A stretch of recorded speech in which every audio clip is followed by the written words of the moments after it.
मोरी बाहर से तो बस एक एवरेज गंभीर और शांत हाई स्कूल स्टूडेंट लगता है, लेकिन असल में वो एक सुपरनैचुरल पावर वाला डीमन है। वो अपनी असली पहचान को छुपाकर एक नॉर्मल ह्यूमन लाइफ जीने की कोशिश करता है, लेकिन उसकी ये शांति तब टूट जाती है जब उसकी बचपन की दोस्त विच नीको उसकी जिंदगी में दोबारा एंट्री लेती है।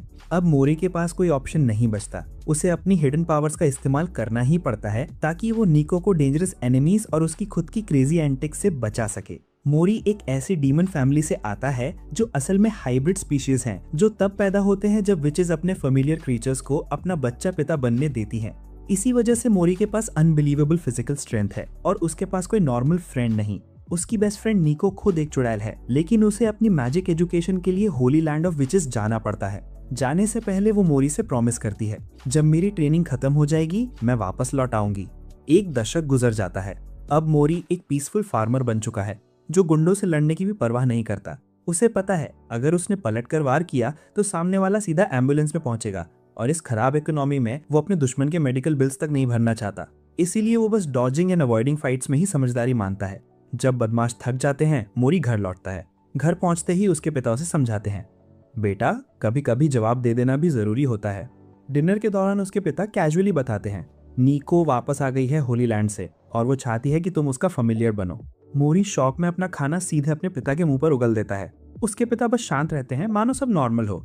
आखिर चुड़ैलें तो अक्सर कैट्स या बैट्स को अपना फेमिलियर बनाती हैं, लेकिन पुराने जमाने में कुछ ऐसे फेमिलियर्स भी थे जिन्होंने इतनी मैजिकल पावर हासिल कर ली कि वो ह्यूमन फॉर्म ले सके।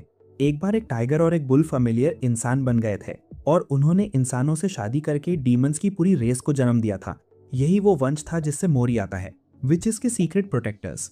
मोरी कहता है कि उसे अपने फैमिली का हिस्ट्री पहले से पता है, लेकिन वो किसी का सर्वेंट नहीं बनना चाहता।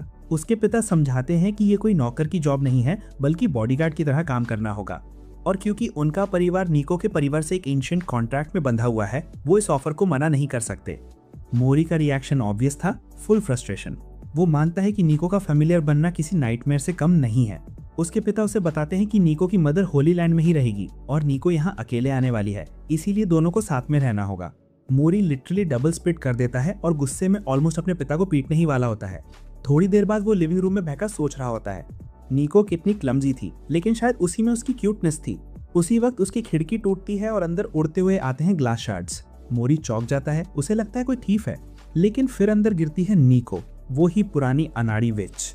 वो हंसते हुए कहती है, उतरते वक्त थोड़ा बैलेंस बिगड़ गया। मोरी उसे पहचान लेता है, लेकिन उसे अपने टूटे हुए लिविंग रूम की ज्यादा चिंता है। वो तुरंत सफाई में लग जाता है और नीको को कहता है, रिलैक्स करो, होममेड कुकीज खाओ। जब नीको कहती है कि वो विंडो ठीक कर देगी मैजिक से, तो उसे एक मीडियम चाहिए होता है, कोई कीमती चीज। मोरी अपना फेवरेट कॉफी मग ले आता है। नीको मैजिक करती है, विंडो ठीक हो जाती है, लेकिन तभी क्रैक आवाज आती है, वो मग टूट चुका होता है। नीको समझाती है, सैक्रिफाइस हमेशा नष्ट होने के लिए होता है, तुम्हारी भावनाओं ने ही मेरे जादू को शक्ति दी। मोरी गुस्सा होता है, लेकिन फिर खुद को शांत कर लेता है, कम से कम विंडो तो ठीक हो गई। वो नीको की तारीफ करता है, तुम्हारा मैजिक सच में बहुत कमाल है। नीको ब्लश करती है और एक्साइटेड होकर बोलती है, रुको मैं तुम्हें और दिखाती हूँ। पर कुछ सूझता नहीं है तो वो खुद पर जादू कर लेती है और एक पेपर शीट में बदल जाती है। अब वो हवा में इधर उधर उड़ती रहती है और घर से बाहर निकल जाती है। मोरी पैनिक में उसका पीछा करता है, लेकिन वो दो दीवारों के बीच में फंस जाती है। जगह बहुत कम होती है, अगर वो वही नॉर्मल हो गई तो लिटरली क्रश हो जाएगी। मोरी सोचता है वैक्यूम क्लीनर लाने का, तभी वहां आता है वही बदमाश मोमोडा। वो मोरी को देखकर ताने मारता है, क्या करेगा, मारेगा मुझे। मोरी को अचानक अपना बचपन याद आता है, कैसे मोमोडा को हॉस्पिटल पहुंचाने के बाद उसने कभी पलटकर वार नहीं किया। उसे अपने पिता की सिखाई सीक्रेट मार्शल आर्ट याद आती है, जो डीमंस को अपनी शक्ति नियंत्रित करना सिखाती थी। अब मोरी को पता है क्या करना है। वो अपनी डिमोनिक पावर एक्टिवेट करता है और मोमोडा डर से ऑलमोस्ट अपनी पैंट गीली कर देता है। वो दीवार पर मुक्का मारता है, दीवार टूट जाती है और नीको बाहर आ जाती है, नॉर्मल होने से ठीक पहले। वो मोरी को कस के हक करती है, थैंक यू फॉर सेविंग मी। लेकिन मोमोडा वहीं खड़ा पैनिक में कहता है, तुमने मेरी प्रॉपर्टी तोड़ दी। मोरी बस हल्का सा मुस्कुराता है, क्योंकि अब उसके लिए असली एडवेंचर शुरू होने वाला है। मोरी उस वक्त हैरान रह जाता है जब वो निको से पूछता है, क्या तुम इसे ठीक कर सकती हो? निको हल्के से मुस्कुराते हुए कहती है, हाँ, लेकिन इसके लिए मुझे किसी इमोशनली वैल्यूएबल थिंग की जरूरत होगी। मोरी कुछ सोचता है और उसके दिमाग में एकदम सही आइडिया आता है। वो बताता है कि मोमोडा अपने मोहक हेयर स्टाइल से कितना ऑब्सेस्ड है और बस वही चीज निको के स्पेल को इनफ पावर देती है दीवार को पूरी तरह से ठीक करने के लिए। जादू पूरा होते ही दीवार ऐसे चमक उठती है मानो कभी टूटी ही ना हो। इसके बाद दोनों घर लौटते हैं और निको कैजुअली कहती है कि उसे थोड़ा शॉपिंग करनी है। जब वो वापस आती है तो मोरी के चेहरे पर थकान साफ झलक रही होती है। ये बैग्स इतने हैवी क्यों हैं? वो शिकायत करता है। निको हंसते हुए अपनी उंगलियां घुमाती है और एक छोटा सा मैजिक स्पेल चलाती है। अचानक बैग फेदर की तरह हल्के हो जाते हैं। मोरी दंग रह जाता है। तुम ऐसे ही पूरे शहर के सामने जादू कर दोगी? वो थोड़ा सीरियस टोन में पूछता है। निको जवाब देती है, विचेस का एक बेसिक रूल है, अपने मैजिक का इस्तेमाल पीपल्स हेल्प के लिए करो, क्योंकि ऐसा करने से हमारी पावर स्टेबल रहती है और हम डार्क साइड से दूर रहते हैं। वो आगे कहती है कि मैं अभी भी ट्रेनिंग फेज में हूँ, इसलिए मैं ज़्यादा लोगों से कनेक्ट करना चाहती हूँ ताकि मैं एक ऐसी विच बन सकूँ जो दूसरों की हेल्प करे। मोरी को उसका ये ड्रीम बहुत इंस्पायरिंग लगता है। वो मुस्कुराते हुए कहता है, मैं तुम्हारे फेमिलियर के तौर पर हमेशा तुम्हारे साथ रहूंगा। निको उस पल में खो जाती है उसके साथ डेटिंग करने के ड्रीमी थॉट्स में, लेकिन तभी मोरी की आवाज़ उसे रियलिटी में खींच लाती है। देखो, उस बिल्डिंग में आग लगी है। बिना सोचे निको उधर भागती है। वो एक औरत को जलती इमारत से बचाना चाहती है। मोरी उसे रोकने की कोशिश करता है। सब लोग देख रहे हैं, तुम उड़ती हुई दिख जाओगी। लेकिन निको को कोई फर्क नहीं पड़ता। वो अपनी झाड़ू पर बैठ जाती है। मोरी मजबूर होकर उसके साथ झाड़ू पर चढ़ता है। दोनों हवा में उड़ते हैं और उस महिला तक पहुंचते हैं। महिला को तो समझ ही नहीं आता कि हो क्या रहा है। मोरी चिल्लाता है, जंप ऑन द ब्रूम। वो झाड़ू पर चढ़ती है, लेकिन तभी झाड़ू अनकंट्रोलेबली नीचे गिरने लगती है क्योंकि अब उस पर वेट ज्यादा हो गया है। मोरी पैनिक में कहता है, निको जल्दी स्पेल चलाओ, मुझे हल्का कर दो। वो ऐसा करती है और तीनों गिरने से बच जाते हैं। लेकिन इस स्पेल का साइड इफेक्ट ये होता है कि मोरी खुद हल्का और कमजोर महसूस करने लगता है। वो निको को चिढ़ाते हुए कहता है, तुम विच हो और मैं डीमन, हम दोनों मिलकर सर्कस शुरू कर सकते हैं। निको हंसती है, लेकिन उसे एहसास होता है कि झाड़ू अभी भी तीनों का वेट नहीं झेल पा रही है। वो ऑलमोस्ट गिरने ही वाली होती है, इसलिए खुद पर भी लाइट स्पेल डाल देती है। इससे उसकी जान तो बच जाती है, लेकिन उसके ब्रेन सेल्स का आधा लॉजिक उड़ जाता है। जिस औरत को उन्होंने बचाया था उसे अब तक कुछ समझ नहीं आता। उधर मोरी और निको को अचानक याद आता है, हमारा सामान तो बीच सड़क पर ही रह गया। वो तुरंत नीचे दौड़ पड़ते हैं, जबकि वो महिला कंफ्यूजन में आसमान देखती रह जाती है। जब तक वो दोनों घर पहुंचते हैं, स्पेल का असर खत्म हो चुका होता है और बैग पहले से भी ज़्यादा हैवी लग रहे होते हैं। निको अपनी मैजिक बुक निकालती है, फॉर्मूला चेक करती है और कंफर्म करती है कि स्पेल उल्टा पड़ गया। दोनों एक साथ कोलैप्स हो जाते हैं, लिटरली घुटनों के बल गिरते हुए। थोड़ी देर बाद वो संभलते हैं और रात में निको मोरी को सॉफ्टली कहती है, thanks for helping me today.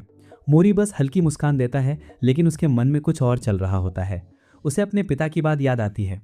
निको की माँ एक प्रॉफिट हैं। उन्होंने भविष्यवाणी की है कि 1 साल के अंदर निको पर एक बड़ी ट्रेजेडी आने वाली है और सिर्फ उसका फैमिलियर ही उसे बचा सकेगा। तब से मोरी ने ठान लिया है, वो उसे उसके खुद के जादुई केओस से भी बचाएगा। लेकिन निको को इसका अंदाजा तक नहीं। वो तो बस अपने फर्स्ट एंड ओनली लव के सपनों में खोई रहती है। अगले दिन मोरी और निको स्कूल पहुंचते हैं। निको बेहद एक्साइटेड है अपनी नॉर्मल स्टूडेंट लाइफ के लिए, और इसलिए भी क्योंकि अब वो मोरी के साथ एक ही क्लास में है। लेकिन उसकी ये एक्साइटमेंट मोरी के लिए प्योर ट्रबल बन जाती है। मोरी उसे अलग ले जाकर कहता है, प्लीज क्लास में ये मत बताना कि तुम विच हो। निको ब्लश करते हुए सोचती है कि शायद मोरी उसे प्रपोज करने वाला है, लेकिन रियलिटी बहुत बोरिंग निकलती है। फिर क्लास में उनकी टीचर यूरी आती है, एक स्ट्रिक्ट लेकिन चार्मिंग विप जो बाहर से काम रहती है पर अंदर से केओस का वोल्केनो है। वो कहती है, सब अपना इंट्रोडक्शन दो। क्लास में अजीब व गरीब स्टूडेंट्स अपने अपने अंदाज में बोलना शुरू कर देते हैं। मोरी क्वाइटली उनके बारे में नोट्स लिखने लगता है, लेकिन गलती से नाम गलत लिख देता है और करेक्शन करते वक्त उसका इरेजर टूट जाता है। निको को ये अडोरेबल लगता है। वो सीक्रेटली एक साइज एनहेंसिंग स्पेल डालती है ताकि उसकी मदद कर सके, पर उसका एम गड़बड़ा जाता है और जादू मोरी के बालों पर लगता है। अब मोरी दिखने लगता है जैसे गॉन, हंटर एंड हंटर का अडल्ट वर्जन। यूरी थोड़ा शॉक्ड होती है पर क्लास के सामने कुछ नहीं कहती। निको जल्दी से स्पेल कैंसिल करने की कोशिश करती है, लेकिन फिर गलती हो जाती है। इस बार स्पेल मोरी के चेहरे पर लगता है और उसका सिर लिटरली बॉबल हेड बन जाता है। मोरी को अब तक कुछ पता नहीं, लेकिन निको पैनिक में एक और स्पेल डाल देती है, जिससे उसका बायां हाथ डिस्प्रपोर्शनेट होकर जायंट साइज में ट्रांसफॉर्म हो जाता है। और तभी यूरी उसे बुलाती है, नेक्स्ट इंट्रोड्यूस योरसेल्फ। मोरी को अपना हाथ छिपाने के लिए ऐसा बिहेव करना पड़ता है जैसे वो कोई डिल्यूजनल 6th ग्रेडर हो जो खुद को सुपर हीरो समझता है। इंट्रोडक्शन के बाद वो चुपचाप अपना हाथ निको की डेस्क पर रखता है ताकि वो उसे नॉर्मल बना दे। लेकिन ठीक उसी समय यूरी उसका नाम लेती है और निको अचानक हल्क साइज में ट्रांसफॉर्म हो जाती है। इस तरह पूरी क्लास को पता चल जाता है कि निको एक विच है। मोरी बस फेस पाम करता है, हम एक क्लास भी नॉर्मल नहीं रह सकते। बाद में पता चलता है कि निको की माँ ने पहले ही स्कूल को सब कुछ बता दिया था। निको फिर भी थोड़ा एंग्शियस फील करती है, उसे डर है कि कोई उसे एक्सेप्ट नहीं करेगा। लेकिन जैसे ही क्लास खत्म होती है, दो लड़कियां क्यूकिमी और कारा उससे पूछती हैं, हे लंच साथ में करेंगे। निको की आंखें चमक उठती हैं, वो मोरी की अप्रूवल लेती है और उनके साथ चली जाती है। रास्ते में कुछ वॉनबी गैंगस्टर्स रास्ता रोकते हैं, लेकिन कारा बस एक शार्प टोन में कहती है, हमें टाइम वेस्ट नहीं करना। निको उसकी काम और कॉन्फिडेंट एनर्जी से इम्प्रेस्ड होती है। कैफे में पहुंचते ही कारा थोड़ा शाय हो जाती है और निको से पूछती है, तुम्हारे मैजिक के बारे में और बताओ ना। निको मुस्कुराती है, मैं बहुत सारे स्पेल्स जानती हूँ। वो कहती है कि ये पहली बार है जब वो दोस्तों के साथ बाहर जा रही है, और क्यूकिमी मुस्कुराते हुए कहती है कि उसने भी ऐसा ही महसूस किया था। मिडिल स्कूल के टाइम पर वो ऐसी दिखती थी जैसे किसी हार्डकोर वीप का वर्स्ट नाइटमेयर हो, लेकिन तभी कारा उसकी दोस्त बन गई और प्रैक्टिकली उसकी लाइफ बचा ली। जब क्यूकिमी उस पुरानी याद के बारे में बात करने लगती है तो कारा थोड़ा शाय हो जाती है और जल्दी से टॉपिक बदल देती है, उस बात पर जिसमें उसे सबसे ज़्यादा इंटरेस्ट है। वो निको से पूछती है कि मोरी के साथ उसका क्या चल रहा है, क्योंकि उसे देखकर ऐसा लगता है जैसे वो दोनों ऑलरेडी डेटिंग कर रहे हों। निको तुरंत डिनाई करती है, लेकिन कैजुअली बोल देती है कि वे दोनों साथ रहते हैं। और बस यही सुनकर कारा लिटरली एक्साइटमेंट में एक्सप्लोड हो जाती है, क्योंकि अगर वो दोनों डेटिंग नहीं कर रहे तो शायद मोरी जैसा हैंडसम हंक अब भी सिंगल है, और कारा क्लियरली उस चांस को मिस नहीं करना चाहती। लेकिन निको को ये बिल्कुल पसंद नहीं आता कि कोई और लड़की मोरी के करीब जाए, इसलिए वो थोड़ा एटीट्यूड में कहती है कि मोरी उतना कूल नहीं जितना दिखता है, basically damage control mode on. इधर वो पहले वाले गोंस जो कैफे के बाहर मिले थे अब रिवेंज लेने के मूड में वापस आ रहे हैं, लेकिन मोरी तो ऑलरेडी उन्हें शैडो की तरह ऑब्जर्व कर रहा होता है, और जैसे ही वो पास आते हैं मोरी उन्हें लिटरली बैटमैन स्टाइल में गिरा देता है ताकि वो निको के पहले दोस्तों के साथ नॉर्मल हैंगआउट वाले मोमेंट को स्पॉइल न करे। अगले दिन आधी क्लास निको के चारों तरफ घिर जाती है, क्योंकि अब उनकी क्यूरियोसिटी ने उनके डर को पूरी तरह हरा दिया है। वहीं दूसरी तरफ कुछ क्वर्की स्टूडेंट्स मोरी के आसपास जमा हैं। सब चाहते हैं कि वो विच से कोई ऐसा स्पेल करवाए जिससे वो सुपर सायन बन जाए। तभी कारा वहां आ जाती है और कहती है, निको why don't you show them a little magic. और निको बिना टाइम वेस्ट किए एक स्पेल बोलती है जो ग्रेविटी को उलट देती है। मोरी के पास रिएक्ट करने का भी टाइम नहीं होता और पूरा क्लासरूम अचानक किसी इनफाइनाइट कैसल की तरह दिखने लगता है, लिटरली एक फैंटेसी डायमेंशन। उनकी टीचर यूरी ये देखकर हाफ अटैक की हालत में पहुंच जाती है।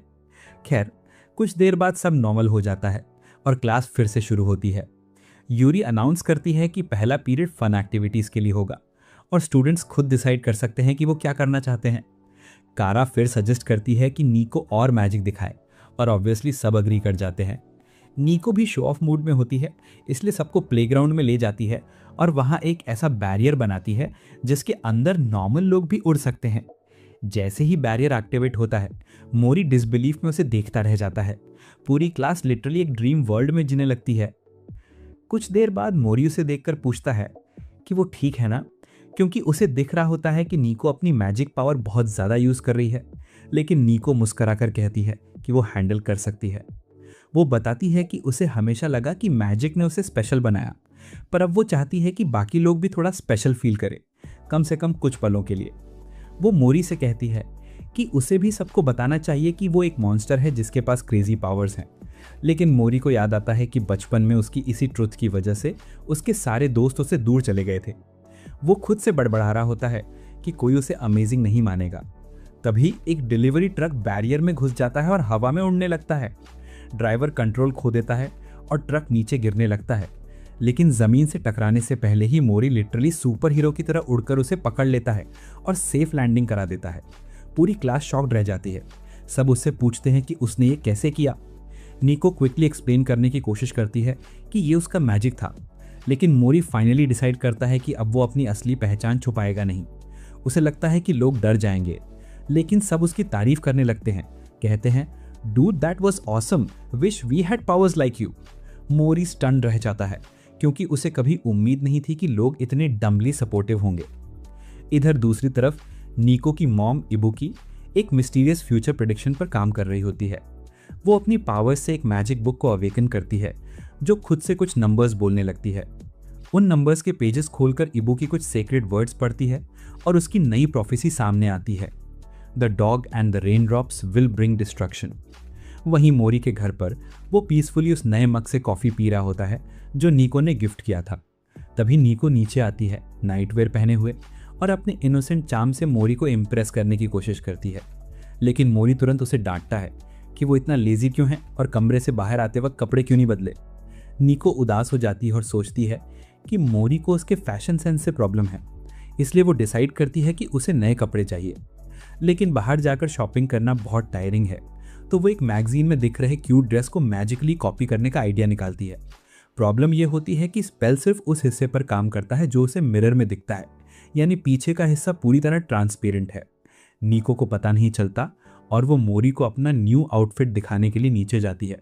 वो ऑकवर्ड तरीके से क्रैब की तरह चल रही होती है ताकि पीछे छुपा सके। मोरी सोचता है कि वो बाहर जाने के लिए तैयार हो रही है, लेकिन निको अचानक बोलती है कि वो बस उसे ये ड्रेस दिखाना चाहती थी।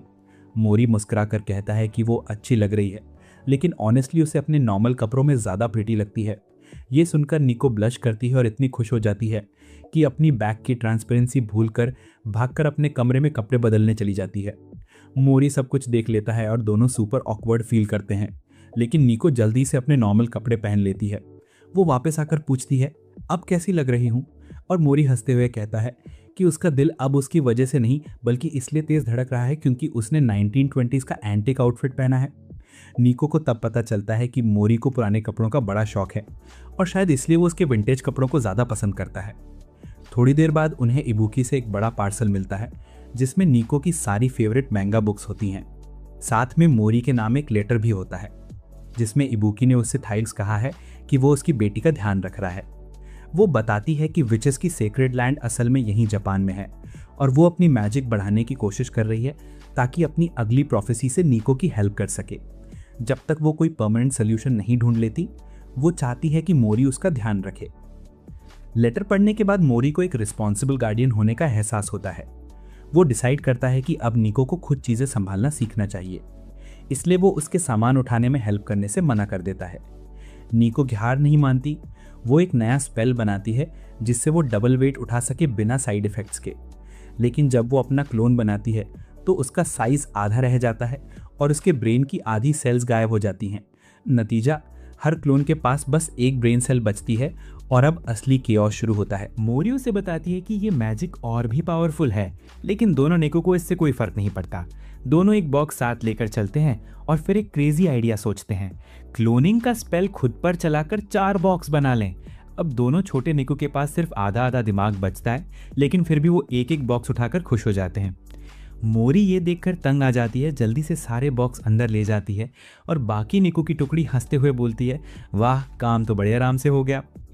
मोरी तुरंत उन्हें नॉर्मल होने को कहती है, लेकिन वो जवाब देते हैं कि इसमें थोड़ा टाइम लगेगा। तभी मोरी इबुकी का लेटर पढ़ना शुरू करती है और उसकी हाल की भविष्यवाणी के बारे में जानती है, जिसमें लिखा होता है कि डॉग्स और रेन वाटर किसी बड़ी ट्रेजेडी की शुरुआत करेंगे। और तभी उसे एक नन्ही निको की चीख सुनाई देती है। एक डॉग उसका पीछा कर रहा होता है। मोरी बिना सोचे उसे बचाने दौड़ जाती है और डॉग के काटने के बावजूद वो निको को बचा लेती है। वो लापरवाह डॉग ओनर को गुस्से से घूरता है। तभी बाकी निकोज उसे घेर लेते हैं और रोने लगते हैं। कुछ ही पल में सारे निको फिर से एक हो जाते हैं ओरिजिनल निको में, जिसे अपनी गलती का एहसास होता है और वो मोरी से माफ़ी मांगती है। मोरी बस मुस्कुराकर कहता है कि सब ठीक है क्योंकि उसे कोई चोट नहीं लगी। निको गिल्ट में कॉफ़ी बनाने चली जाती है। इस बीच मोरी फिर से इबुकी का लेटर और उसके साथ भेजा गया मैजिक सर्कल निकालता है। उस भविष्यवाणी में लिखा था कि जब तक ट्रेजेडी खत्म नहीं होती ये सर्कल गायब नहीं होगा और तब तक मोरी को सावधान रहना होगा। तभी बारिश शुरू हो जाती है, लेकिन निको का मूड अच्छा करने के लिए वो रेड बीन पेस्ट लेने का फैसला करती है क्योंकि वही उसकी फेवरेट कंफर्ट चीज़ है। मोरी चुपचाप उसकी प्रोटेक्शन के लिए उसके साथ निकलता है बिना उसे भविष्यवाणी बताए। रास्ते में वो अचानक निको से कहता है, अरे मेरी अम्ब्रेला के नीचे आ जाओ। निको का दिल एक पल को तेज़ी से धड़क उठता है। वो और भी खुश हो जाती है जब कारा उन्हें एक अम्ब्रेला शेयर करते हुए देख लेती है। फिर दोनों एक सुनसान जगह पर पहुंचते हैं। निको सोचती है कि अब शायद मोरी अपनी गलती मान लेगा, लेकिन तभी मोरी अचानक पीछे देखता है और कहता है, जो भी हमारा पीछा कर रहा है बाहर आओ। और तभी एक डॉग मास्क पहना हुआ शख्स बाहर आता है। मोरी तुरंत सतर्क हो जाता है, लेकिन निको उस मास्क को देखकर चौंक जाती है। वो तो वंडर, उसकी फेवरेट एनिमी की मेन कैरेक्टर जैसी लगती है। मोरी को इन बातों की परवाह नहीं, उसे सिर्फ ये समझ आ जाता है कि पीछा करने वाला बेहद पावरफुल है। अचानक दोनों में इंटेंस लड़ाई शुरू हो जाती है। पीछा करने वाला अपनी मैजिक वॉन्ड निकालता है और हवा को कंट्रोल करके मोरी को पीछे धकेल देता है। मोरी भी पीछे नहीं हटता, वो एक ज़बरदस्त शॉक वेव से पलटवार करता है, लेकिन वो हमला बस एक इल्यूजन होता है। असली मोरी तो पहले से ही उसके पीछे पहुंच चुका होता है। वो उसे हराने से पहले मास्क उतारने को कहता है और जैसे ही मास्क उतरता है सब हैरान रह जाते हैं। वो कोई और नहीं बल्कि निकू का पुराना दोस्त केन है, एक टेंगू यानी पहाड़ी आत्मा जिसे वो अपनी ट्रेनिंग डेज से जानती है। केन निकू को देखकर इमोशनल हो जाता है और मोरी से कहता है कि वो बस अपनी स्ट्रेंथ टेस्ट कर रहा था ताकि पता चले कि वो निकू की रक्षा कर सकता है या नहीं। वो ये भी कहता है कि अब वो भी उसकी प्रोटेक्शन के लिए आया है। जल्दी तीनों मोरी के घर पहुंचते हैं। केन मोरी की तरफ देखे बिना बस निकू से बातें करता रहता है, जिससे मोरी के अंदर हल्की जेलसी महसूस होती है। और तो और केन एक और हैमबर्गर मांगता है। मोरी गुस्से में उसके चेहरे पर गर्म पैटी फेंक देता है। केन भड़क उठता है, लेकिन मोरी को कोई फर्क नहीं पड़ता। वो बस पूछता है, अगर तुम सच में उसकी रक्षा करने आए हो तो छिप क्यों रहे थे? केन जवाब देने से बचता है। मोरी निकू से कहती है, इससे पूछो वरना मैं खुद पूछ लूंगी। निकू दोनों की लड़ाई से परेशान हो चुकी होती है, तो इसलिए वो एक मैजिक ट्रिक का इस्तेमाल करती है। वो केन की अम्ब्रेला को जिंदा कर देती है ताकि वो उसकी तरफ से बोल सके। अम्ब्रेला बोलती है कि राक्षस और टेंगू हमेशा लड़ते आए हैं, लेकिन हाल ही में उनके रिश्ते थोड़े सुधरे हैं। मोरी को इसमें कोई इंटरेस्ट नहीं होता, जिससे केन फिर से गुस्सा हो जाता है। वो कहता है कि राक्षस लोगों की टेंगू की कभी परवाह नहीं करते और असली केयर हमेशा टेंगू करते हैं। वो बड़बड़ाता है कि उसके पिता को ये देखकर कितना जेलसी होता है कि लिटरेचर और एनिमे में डीमंस और मॉन्स्टर्स तो इतने फेमस हैं, लेकिन टेंगू का कोई नाम नहीं लेता। मोरी उसे रोककर कहती है, टॉपिक पर आओ। तब केन बताता है कि वो फेम और ग्लोरी पाने के लिए निकू की रक्षा अकेले करना चाहता था। निकू मुस्कुराकर उसे धन्यवाद देती है, लेकिन तभी अम्ब्रेला फिर धोखा दे देती है। वो बोल उठती है कि केन की असली वजह ये नहीं थी, उसने ये काम इसलिए लिया क्योंकि उस पर इबुकी का बड़ा कर्ज था। जब केन झेमकर अम्ब्रेला को चुप कराता है और फिर बोलता है कि उसने फोर्टनाइट स्किन्स पर बहुत पैसे खर्च कर दिए थे। निकू ऑकवर्ड हंसी हंसी हंसती है और चाय बनाने चली जाती है। जैसे ही वो जाती है, केन मोरी को इबुकी की एक और भविष्यवाणी थमाता है, जिसमें लिखा है कि दुश्मन स्कूल के अंदर है। मोरी ये सुनकर डर जाती है, लेकिन केन उसे समझाता है कि ये बात निकू को मत बताना क्योंकि उसका डर उसे डार्क रास्ते पर ले जा सकता है। तभी निकू वापस आती है और केन फिर से मोरी के साथ पेटी राइवलरी शुरू कर देता है। मोरी उसे घर से बाहर जाने को कहता है और केन उस पर रेसिस्ट होने का आरोप लगाता है। मोरी ठंडे अंदाज में जवाब देता है, मुझे टेंगुइस से इतनी भी परवाह नहीं कि मैं उनसे नफरत करूं। ये सुनकर केन की आंखों में आंसू आ जाते हैं और वो भाग जाता है। निकू को ये अच्छा नहीं लगता, लेकिन उसे एक आइडिया आता है। वो स्नैक्स पर एक जादू करती है। अगर दो लोग उसे साथ खाएं तो वो अच्छे दोस्त बन जाएंगे, लेकिन ये स्पेल सिर्फ उस लड़के पर काम करता है जो पहले स्नैक खाता है। तो निकू प्लान बनाती है कि वो पहले मोरी को स्नैक्स खिलाए ताकि स्पेल काम करे। वो किसी तरह सफल हो जाती है, लेकिन मैजिक थोड़ा गड़बड़ कर देता है। दोस्ती की जगह मोरी के दिल में कुछ और ही फीलिंग्स जाग उठती हैं। कुछ ही सेकंड्स में एनिमे का जॉनर बदलकर बीएल बन जाता है। मोरी केन के कंधों पर हाथ रखने की कोशिश करता है। केन घबरा जाता है। भाई ध्यान चाहिए था पर इतना नहीं। वो मोरी को धक्का देकर घर से बाहर भाग जाता है। बाहर जाकर वो कुछ बच्चों को देखता है जो पेड़ पर फंसे गुब्बारे को घूर रहे होते हैं। केन गुब्बारा उतारता है, लेकिन बीच में स्नैक्स गिरा देता है और बच्चों से कहता है, लो खा लो। जैसे ही पहला बच्चा स्नैक खाता है, केन को अचानक उसके कंधे पर हाथ रखने की अर्ज होती है, और जैसे ही दूसरा बच्चा खाता है, वही मैजिक उसके साथ भी रिपीट होता है। तभी मोरी वहां पहुंच जाता है और सब एक दूसरे के शोल्डर्स पर हाथ रखकर एक फनी सी चेन बना लेते हैं। कुछ ही देर में स्पेल का असर खत्म हो जाता है और मोरी और केन दोनों निको को डांटने लगते हैं। निको माफी मांगती है। तभी डोरबेल बजती है और वो अपनी माँ का भेजा हुआ पार्सल लेने दौड़ती है, लेकिन कुछ सेकंड बाद ही उसकी स्क्रीम सुनाई देती है। दोनों भागकर पहुंचते हैं और देखते हैं कि निको पूरी तरह से फ्रीज हो चुकी है, एक मैजिकल आउटफिट में फंसी हुई है। वो बताती है कि उसने बस ड्रेस ट्राई करने के लिए पहनी थी, लेकिन वो उसे जकड़ ली। मोरी को इंस्टेंटली समझ आ जाता है कि ये वही एनिमी का ट्रैप है जिसका जिक्र इबुकी की प्रोफेसी में था। वो उसे छुड़ाने की कोशिश करता है, लेकिन तभी कपड़ों पर क्रीपी सी दो आईज उभर आती हैं, बिल्कुल वैसे जैसे कोई आदमी स्टेयर कर रहा हो। मोरी चिल्लाता है, निको को छोड़ दो, लेकिन वो आउटफिट उसे और कसकर पकड़ लेता है और धमकी देता है कि अगर उन्होंने जोर जबरदस्ती की तो वो उसे क्रश कर देगा। और बस अगले ही पल वो निको को लेकर आसमान में उड़ जाता है। मोरी उसका पीछा करना चाहता है, लेकिन केन उसे रोक देता है क्योंकि स्काई में एनिमी से लड़ना सुसाइड जैसा होगा। केन को एक ब्रिलियंट आइडिया आता है। वो अपने क्रो पावर्स को समन करता है। ठीक इटाची वाइव्स में पूरे शहर से क्रोज निकलते हैं निको को ढूंढने के लिए। आखिर एक क्रो उन्हें निको की लोकेशन तक ले जाता है, लेकिन वो अभी भी काफी दूर है। तभी केन का अम्ब्रेला स्पिरिट भी वहां पहुंच जाता है और मोरी को एक और आइडिया आता है। वो कहता है कि केन अपनी विंड कंट्रोलिंग स्टाफ से उसे उड़ा दे और अम्ब्रेला को पैराशूट की तरह यूज किया जाए ताकि वो हवा में ज्यादा देर तक रह सके। जैसे ही मोरी उड़ता है, वो देखता है कि मैजिकल आउटफिट खुद को रॉक हार्ड बना लेता है खुद को बचाने के लिए, लेकिन यही उसकी बिगेस्ट मिस्टेक थी। मोरी एक पंच मारता है और आउटफिट टूट जाता है। निको गिरती है, मगर लकीली उसे कोई चोट नहीं लगती, बस उसके कपड़े थोड़े फट जाते हैं। अब दोनों हवा में गिर रहे होते हैं।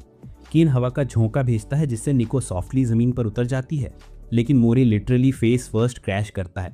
गुस्से में वो केन को सिम्प कह के चिल्लाता है, फिर जादुई कपड़े के टुकड़े उठाता है, लेकिन अब वो सामान्य कपड़े बन चुके हैं। मोरी सोचने लगता है एनिमी का असली मोटिव क्या था, जबकि निको विजिबली कांप रही है, क्योंकि इस बार उसने कोई गलती नहीं की थी, फिर भी खतरा उस पर आया था। मोरी उसे काम रहने को कहता है और वादा करता है कि अब से वो और सावधान रहेगा।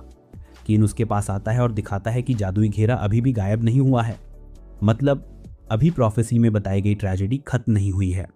अब निको को भी एहसास होता है कि कोई उसे टारगेट कर रहा है। अचानक केन कहता है कि अब वो भी उन्हीं के साथ रहेगा ताकि निको सेफ रहे। मोरी को ज़्यादा एक्साइटमेंट नहीं है एक और रूममेट का, लेकिन केन का अम्ब्रेला बोल देता है कि वो एक्चुअली ब्रोक है और रेंट नहीं दे सकता। मोरी सार्कास्टिकली बोलता है कि तू पैसे संभालना सीख ले, और केन ब्लेम अम्ब्रेला पर डाल देता है। निको दोनों को समझाती है कि थोड़ा एडजस्ट करो और एक दूसरे के साथ अच्छा बिहेवियर रखो। वो कहती है तुम दोनों के पास मेरे अलावा कोई क्लोज फ्रेंड नहीं है, तो कम से कम एक दूसरे के फ्रेंड बनो। और इस तरह केन ऑफिशियली मोरी के घर में रहने लगता है। कुछ ही दिनों में अपने 999 लेवल के एक्सट्रोवर्ट स्किल से वो पूरे नेबरहुड का फेवरेट बन जाता है। कुछ दिन बाद एक लड़का हारा आता है एक अजीब रिक्वेस्ट के साथ। वो निको से कहता है कि उसे इनविजिबल बना दो क्योंकि उसे लोगों का ध्यान अट्रैक्ट करना पसंद नहीं। मोरी और केन उसे समझाते हैं कि ये प्रॉब्लम से भागने जैसा है, लेकिन निको बोलता है कि तुम्हें कुछ पता नहीं, हारा को पेट की प्रॉब्लम है और वो बस क्लास में अननोटिस्ड होकर वॉशरूम जाना चाहता है। मोरी उसे मैच्योर बनने को कहता है, लेकिन हारा बताता है कि बचपन से उसे इस बात के लिए चिढ़ाया जाता है। बातचीत के बीच अचानक मोरी नोटिस करता है कि निको गायब है, और जैसे ही वो हाथ हिलाती है सब उसे फिर देख पाते हैं। वो समझाती है कि ये स्पेल टारगेट की प्रेजेंस को पूरी तरह से इग्नोर कर देता है। परफेक्ट फॉर हारा। हारा इसे ट्राई करने का फैसला करता है। जैसे ही वो अपने हाथ क्रॉस करता है वो इनविजिबल हो जाता है। उठते वक्त टेबल से टकराता भी है, लेकिन कोई नोटिस नहीं करता। वो जल्दी से वॉशरूम भागता है, लेकिन फिजिकल एजुकेशन टीचर, जिसे सब गोरिल्ला सर कहते हैं, उसकी प्रेजेंस फील कर लेते हैं। हारा पैनिक में होता है, लेकिन मोरी उसकी मदद के लिए इनविजिबल होकर आता है और गोरिल्ला को डिस्ट्रैक्ट करता है। हारा थैंकफुल होकर वॉशरूम पहुंचता है। जब वो वापस आता है तो बाकी लड़के उसका मजाक उड़ाने के बजाय कहते हैं कि अपना ख्याल रखना भाई, और इस मोमेंट में हारा को एहसास होता है कि वो खुद ही बचकाना बिहेव कर रहा था। वो निको को थैंक यू बोलता है और तभी उसके वॉन्ड में रखा मैजिक स्टोन सॉफ्टली ग्लो करने लगता है। निको बताती है कि हर न्यू विच को एक ब्लू मैजिक स्टोन मिलता है, और जैसे जैसे वो लोगों का ट्रस्ट जीतती है वो वाइट होता जाता है जब तक वो पूरी विच ना बन जाए। हारा की ग्रैटिट्यूड से निको थोड़ी और आगे बढ़ जाती है और उसे थैंक यू कहती है, मगर इस बीच पेड़ के पीछे से एक मिस्टीरियस लड़की सबको देख रही होती है। कुछ वक्त बाद जब मोरी और बाकी लोग घर लौट रहे होते हैं, एक बूढ़ा आदमी उनसे हेल्प मांगता है। उसकी कार के नीचे कैट फंसी है। मोरी सीधा कार उठा लेता है, कैट भाग जाती है। सब उसकी स्ट्रेंथ देखकर दंग रह जाते हैं। लड़कियां तो उससे गार्डन से पेड़ उखड़वाने तक बोल देती हैं। मोरी हंसकर बोलता है कि मैं माली नहीं हूं, लेकिन उसे ये एहसास नहीं होता कि शायद लड़कियां चाहती थी कि वो पेड़ लगाए, उखाड़े नहीं। फिर वो अपने फ्रेंड्स के साथ घर लौटता है, लेकिन वही कैट अब शेप शिफ्ट होकर उस मिस्टीरियस विच नेमोमियाओ में बदल जाती है। वो मोरी को ध्यान से घूरती है क्योंकि वो चाहती है कि मोरी उसका फेमिलियर बने, मगर उसकी बिगेस्ट प्रॉब्लम ये है वो बेहद शाय है। इस बीच निको और केन दोनों जल रहे होते हैं क्योंकि मोरी को उनसे ज़्यादा अटेंशन मिल रहा होता है। अचानक वो दोनों नेमोमियाओ को कैट फॉर्म में उनका पीछा करते हुए पकड़ लेते हैं। वो घबरा जाती है क्योंकि उसे नहीं लगा कि वो पकड़ी जाएगी। निको और केन उससे खेलने की कोशिश करते हैं, मगर वो डिफेंसिव हो जाती है। उसका फोकस सिर्फ मोरी को अपना बनाना है क्योंकि वो पावरफुल है। लेकिन जब वो ये सब सोच रही होती है, वो अनजाने में मोरी के घर तक चली आती है और गलती से अंदर भी। अब वो लिटरली पैनिक में होती है कि अब क्या करूं। तभी निको उसे प्यार से छूने की कोशिश करती है और नेमोमियाओ भागती है, लेकिन केन उसे पकड़ने जाता है और गलती से वो मोरी के गोद में गिर जाती है। मोरी उसे जेंटली सहलाता है और नेमोमियाओ के दिल की धड़कन तेज हो जाती है। वो खुद को उसके टच से दूर नहीं कर पाती। उसे ऐसा कंफर्ट महसूस होता है जो उसने कभी नहीं किया था। वो पूरी तरह रिलैक्स होकर मोरी की गोद में सो जाती है। लेकिन जैसे ही वो सोती है उसे याद आता है, अगर मैं कैट फॉर्म में सो गई तो जागने पर ह्यूमन बन जाऊंगी, और अगर ऐसा हुआ तो मोरी मुझे एक वियर्ड स्टॉकर समझेगा।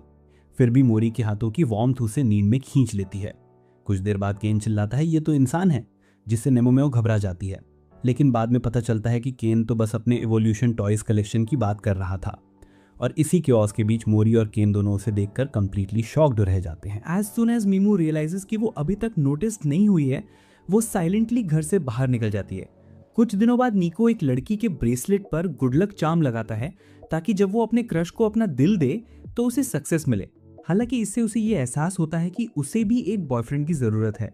अगली बार जब वो मोरी के साथ होगी तो उसे उम्मीद है कि वो अचानक उसके सामने अपनी फीलिंग्स एक्सप्रेस करेगा, लेकिन वो बस उसकी हेल्थ चेक करने के लिए उसका वेट पूछता है। निको गुस्सा हो जाती है। वो तुरंत देखती है कि उसके आसपास की लड़कियां मोरी के पीछे भाग रही हैं और उसका गुस्सा जेलसी में बदल जाता है, लेकिन केन को इसका पता नहीं चलता। दूसरी तरफ केन को पता चलता है कि निको सचमुच मोरी में इंटरेस्टेड है, और जब वो घर पे अकेले होते हैं तो वो उससे कन्फ्रंट करता है। निको का दिमाग ब्लैंक हो जाता है और वो कंप्लेन करती है कि मोरी कितनी बोरिंग और क्लूलेस है, लेकिन केन सोचता है कि वो उसका ध्यान अट्रैक्ट करने के लिए अपना एफर्ट सही तरह से नहीं दिखा रही है। अचानक टीवी पर एक हेयर प्रोडक्ट का एडवर्टीजमेंट आता है और केन को एक आइडिया आता है। वो निको से कहता है कि उसके फ्लोइंग हेयर मोरी का ध्यान खींचेंगे, और वे स्कूल कॉरिडोर में अपनी विंड स्टिक यूज करके अपनी प्लान को इम्प्लीमेंट करने का निर्णय लेते हैं। लंच ब्रेक शुरू होते ही वो अपनी अपनी जगह पर आ जाते हैं, और जब निको मोरी को अपनी ओर आते देखती है तो वो केन से कहती है कि उसे हल्की हवा दे। केन उसके इंस्ट्रक्शंस को फॉलो करता है और उसके हेयर को हवा में हल्के से झुलाता है, लेकिन इससे मोरी की क्यूरियोसिटी और बढ़ जाती है क्योंकि उसे हवा का सेंसेशन ही नहीं होता। निको डिसअपॉइंटेड होती है कि वो उसे नोटिस नहीं कर रहा है, इसलिए वो केन से पावर बढ़ाने को कहती है और वो ऐसा करता है। निको सडनली ऐसा लगती है जैसे वो सुपर सैन बन रही हो, और मोरी थोड़ी देर के लिए नर्वस हो जाता है। तभी एक टीचर वहां आती है और सिचुएशन का असेसमेंट करने का निर्णय लेती है, लेकिन तेज हवा के कारण उसके हाथ में रखे पेपर्स उड़ जाते हैं। वो चीखती है कि पेपर्स में सभी लड़कियों के बॉडी मेजरमेंट्स हैं, और तुरंत पूरे स्कूल में पैनिक फैल जाता है। मोरी दिन बचाने का डिसीजन करता है और आगे बढ़ता है, वॉल्स पर क्लाइंब करता है और बिना देखे हर पेज उठा लेता है। लड़कियां उसका नाम चिल्लाने लगती हैं और निको डिसअपॉइंटेड हो जाती है कि वो मोरी का ध्यान अट्रैक्ट नहीं कर पाई, लेकिन वो और भी ज्यादा पॉपुलर हो गया है। अगले दिन ईशी नाम का एक लड़का निको को लंच के दौरान या स्कूल ट्रिप के दौरान मिलने के लिए कहता है। निको ये न्यूज़ अपनी गर्ल गैंग को बताती है और उन्हें यकीन है कि ईशी उसके सामने अपना दिल डिक्लेयर करेगी। निको को लगता है कि ऐसा नहीं होगा, लेकिन कारा और किरुमी उसे बताती हैं कि जहां वे स्कूल ट्रिप पर जाती हैं वहां पर एक फेमस लवर्स ट्री है, और अगर दो लोग उसके नीचे साथ में लंच करते हैं तो वो डेटिंग शुरू कर देते हैं। केन पूरे टाइम निको पर नजर रखता है और घर पहुंचते ही वो निको से कहता है कि वो उसके सामने मोरी के सामने दिल की बात डिक्लेयर करे, और निको का दिमाग शॉर्ट सर्किट हो जाता है। वो सोचती है कि मोरी को उसके जैसी क्लूलेस लड़की भी नहीं चाहिए जो हमेशा गलतियां करती रहती है, और उसे रोमांटिक रिलेशनशिप्स के बजाय अपनी ट्रेनिंग पर फोकस करना चाहिए। केन तुरंत उसकी बातों पर नाराज हो जाता है और उसे काम रहने को मनाता है। निको मानती है कि वो मोरी के सामने ओपनली अपनी फीलिंग्स डिक्लेयर करने और रिजेक्ट होने से डरती है। केन उसे ये भी बताता है कि एक बार मोरी ने इस टॉपिक पर उससे कहा था कि वो सिर्फ निको का अक्वेंटेंस और गार्डियन है, और उसके लिए फीलिंग्स रखना उसके काम में इंटरफेरेंस करेगा। ये सुनकर निको एम्बैरेस्ड हो जाती है और कहती है कि शायद मोरी रोमांस के बारे में सोचता भी नहीं।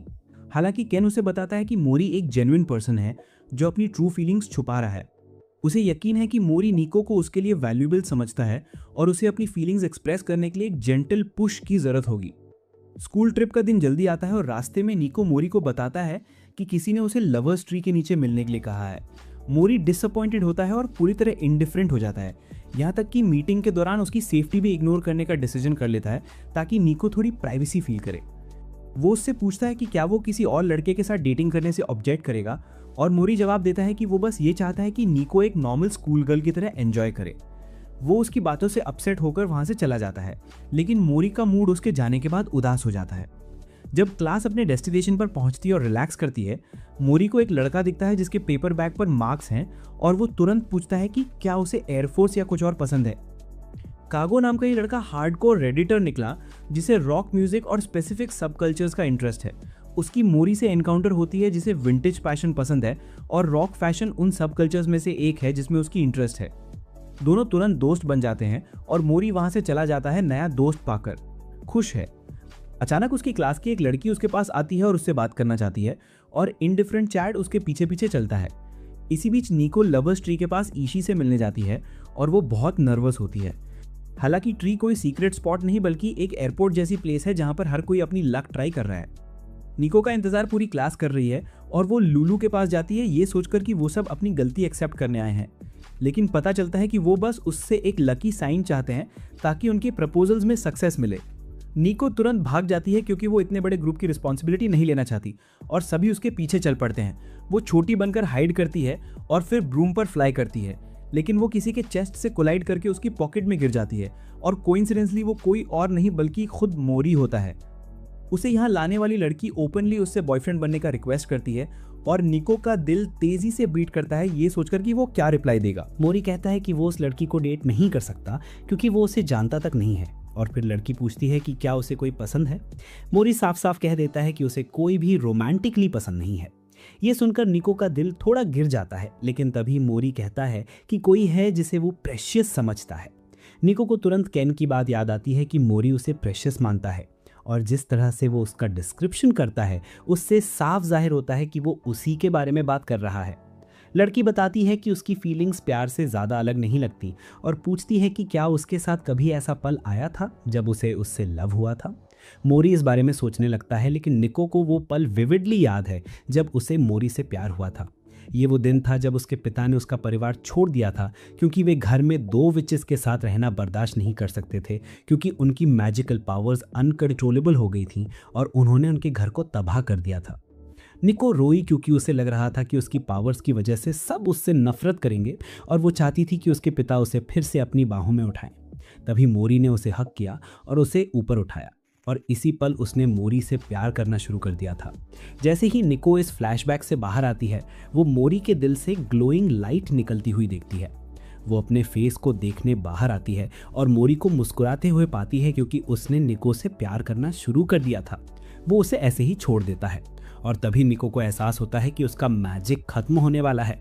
वो उड़ जाती है, लेकिन मैजिक फेड होने से ठीक पहले हवा का एक स्ट्रॉन्ग गस्ट उसे वापस मोरू की ओर पुश करता है। मोरी उसे देखकर शॉक्ड होता है, लेकिन वो उसे पकड़ने में सफल हो जाता है और निको के पेट में बटरफ्लाईज उड़ने लगती हैं। कुछ दिनों बाद केन और निको अपना यूट्यूब चैनल शुरू करते हैं और उनकी कंटेंट पूरी तरह रैंडम और कियोटिक होती है। मोरी उन्हें इस बारे में डिस्कस करने का निर्णय लेता है और केन बताता है कि पार्क में एक होमलेस मैन ने उसे बताया था कि वो यूट्यूब वीडियोस से ईजिली पैसे कमा सकता है। मोरी उन्हें बताता है कि एक सक्सेसफुल यूट्यूबर बनना आसान नहीं है और वो उनके चैनल की कंटेंट क्वालिटी इवैल्यूएट करता है। पता चलता है कि वे अपने वीडियोस के लिए रैंडम चीज़ें रिकॉर्ड कर रहे हैं जिनमें कोई कंटिन्यूटी नहीं है और उनका थंबनेल गेम भी वीक है। मोरी उन पर गुस्सा हो जाता है कि उन्होंने यूट्यूब चैनल स्टार्ट करने से पहले बेसिक प्रिपरेशन तक नहीं की। उनके बेस्ट वीडियोस पर सिर्फ 15 व्यूज़ और 3 कमेंट्स हैं और ये सभी उनके दोस्तों के हैं। मोरी उनका वीक कंटेंट से फ्रस्ट्रेटेड हो चुका है और उन्हें एडवाइस करता है कि वे ऐसे वीडियोस बनाएं जो यूनिक हों और अपनी मैजिकल पावर्स दिखाए बिना ऑडियंस का दिल जीतें। केन और निको कहते हैं कि उनके पास कोई यूनिक आइडिया नहीं है और मोरी उन्हें किसी ऐसे पर्सन से मिलवाने का फैसला करता है जो इसमें मदद कर सके। अगले दिन वो उन्हें केको से मिलवाता है और कहता है कि वो उनके यूट्यूब चैनल में मदद कर सकता है। केको कंफर्म करते हुए कहता है कि उसका भी एक यूट्यूब चैनल है और वो अलग अलग टॉपिक्स पर काम करता है, लेकिन फिर वो ऐसे बिहेव करता है जैसे वो इस दुनिया में अकेला और यूनिक पर्सन हो। केको जितना अपने बारे में बात करता है केन उतना ही इरिटेट हो जाता है और जब उससे रहा नहीं गया वो गुस्से में उसके बाल खींचते हुए कहता है कि उसे अपने वीडियोस दिखा दे। केको इतना एम्बैरस हो जाता है कि वो केन की बात मानता है। वो एक वीडियो ओपन करता है जिसमें वो फिल्म रिव्यू करता है, लेकिन डायरेक्टर्स के बारे में बात करने के बजाय वो डायरेक्टर्स और फिर खुद के बारे में बकबक करना शुरू कर देता है कि वो कितना पिक्यूलियर इंसान है जिसकी पसंद अनोखी है। केन इससे परेशान होता है और वीडियो क्लोज करने की कोशिश करता है और केगो से कहता है कि अगर उसे खुद की बातें सुनना पसंद है तो उसे थेरेपी लेनी चाहिए। वो कहता है कि केगो के इतने व्यूज़ भी नहीं हैं इसलिए वो उनकी मदद नहीं कर सकता, लेकिन मोरी उसे स्कोल्ड करता है और कहता है कि केगो उसके जैसे एमेचर से कहीं ज़्यादा प्रोफेशनल है। फिर उसकी नज़र एक वीडियो पर पड़ती है जिस पर बहुत सारे व्यूज़ हैं और केगो बताता है कि ये एक गेम के बारे में था जो उसने बनाया था और वो वीडियो वायरल हो गया, जिससे मोरी को एक आइडिया आता है। सबसे पहले वो केगो को निको और केन को एडिटिंग, थंबनेल्स और यूट्यूब के लिए ज़रूरी चीज़ों के बारे में डिटेल में सिखाने के लिए कहता है। इसके बाद मोरी उन्हें बताता है कि वे वो गेम प्ले करेंगे जो केगो ने उनके वीडियोस के लिए बनाया था। वो केगो से कुछ टूल्स बोरो करता है और फिर एक ग्रीन स्क्रीन बैकग्राउंड सेट करता है। वो डिसाइड करता है कि निको गेम प्ले करेगी क्योंकि ये एक नोन फैक्ट है कि ब्यूटीफुल गर्ल्स ज़्यादा ऑडियंस अट्रैक्ट करती हैं और केन सीक्रेटली केवल कमेंट्री देगा। शूटिंग के बाद मोरी और केगो साउंड मिक्सिंग और एडिटिंग करते हैं और फाइनल वीडियो यूट्यूब पर वायरल हो जाता है। केन और निको बहुत खुश हैं, लेकिन मोरी और केगो जिन्होंने असली मेहनत की थी बेहद टायर्ड हैं। मोरी उन्हें बताता है कि अगर वे ऐसे यूनिक वीडियोस बनाएं और अपनी एबिलिटीज का यूज करें तो वे सफल हो सकते हैं। इसी पैटर्न पर चलते हुए वे और वीडियोस बनाते हैं जिन्हें खूब व्यूज मिलते हैं, लेकिन सक्सेस मिलने के बाद केन और निको दोनों बोर हो जाते हैं और चैनल छोड़ देते हैं। अगले दिन स्कूल में निको सुजुका से मिलती है जो हर चीज में ब्यूटीफुल और ग्रेसफुल है। निको उससे इम्प्रेस होती है और सोचती है कि सुजुका शायद उन गर्ल्स में से है जो हर चीज में परफेक्ट होती हैं। लेकिन जब वो अपने नोट्स खोलती है तो उसे पता चलता है कि उसकी हैंडराइटिंग बहुत पुअर है। निको सरप्राइज हो जाती है और बाद में सुजुका उससे मिलती है और बताती है कि अपनी ग्रैंडमदर की स्ट्रिक्ट टीचिंग्स के बावजूद वो हर चीज़ में वीक है। वो निको से रिक्वेस्ट करती है कि वो उस पर ऐसा मैजिक करे जिससे वो हर चीज़ में प्रोफिशिएंट हो जाए और वो बहुत एंग्शियस है। निको उसे काम डाउन करने में हेल्प करता है और कहता है कि वो हर चीज़ पर मैजिक नहीं कर सकती और हर स्पेल की एक टाइम लिमिट होती है। हालांकि सुजुका के पास खुद को प्रोफिशिएंट बनाने के लिए कोई स्पेल नहीं है, लेकिन उसके पास कुछ हेल्पफुल टूल्स ज़रूर हैं। वो मोरी और सुजुका से कहती है कि वे अपने हाथ आगे करें और फिर उनकी मूवमेंट्स में कोऑर्डिनेशन के लिए एक स्पेल चांट करती है। सुजुका का बॉडी बिल्कुल मोरी के मूवमेंट्स के अकॉर्डिंग मूव करता है और निको बताता है कि अब वो उसकी मदद से टी सेरेमनी टेस्ट पास कर सकती है। मोरी नर्वस हो जाता है क्योंकि अब उसे सिर्फ एक हफ्ते में टी सेरेमनी स्किल्स मास्टर करने हैं, लेकिन थोड़ी स्टडी और टी क्लब की मदद से वो समय से पहले इसे अचीव कर लेता है। सेरेमनी से एक दिन पहले मोरी डिसाइड करता है कि वो ट्रायल रन करेगा और केगो को भी बुलाता है क्योंकि उसके पास वही स्मार्ट ग्लासेस हैं जो दूसरे रूम में हो रही एक्टिविटीज़ की रियल टाइम फुटेज दिखा सकते हैं। लेकिन इससे पहले कि वे प्रैक्टिस शुरू कर पाते, सुजुका दौड़ती हुई आती है और अनाउंस करती है कि उसकी ग्रैंडमदर ने प्रोग्राम चेंज कर दिया है और एग्जाम आज ही होने वाली है। सभी थोड़ा नर्वस हो जाते हैं, लेकिन वे अपनी ओरिजिनल प्लान पर आगे बढ़ने का फैसला करते हैं। सुजुका अपनी ग्रैंडमदर को रिप्लाई भी नहीं दे पाती क्योंकि उसका माउथ भी मोरी के साथ सिंक हो गया है। निको उसे गाइड करती है कि हर बात पर बस हाँ दादी कह दे, और जब सुजुका पूछती है कि क्या वो उसे बोर कर रही है, तब भी वो पैरट की तरह जवाब देती है।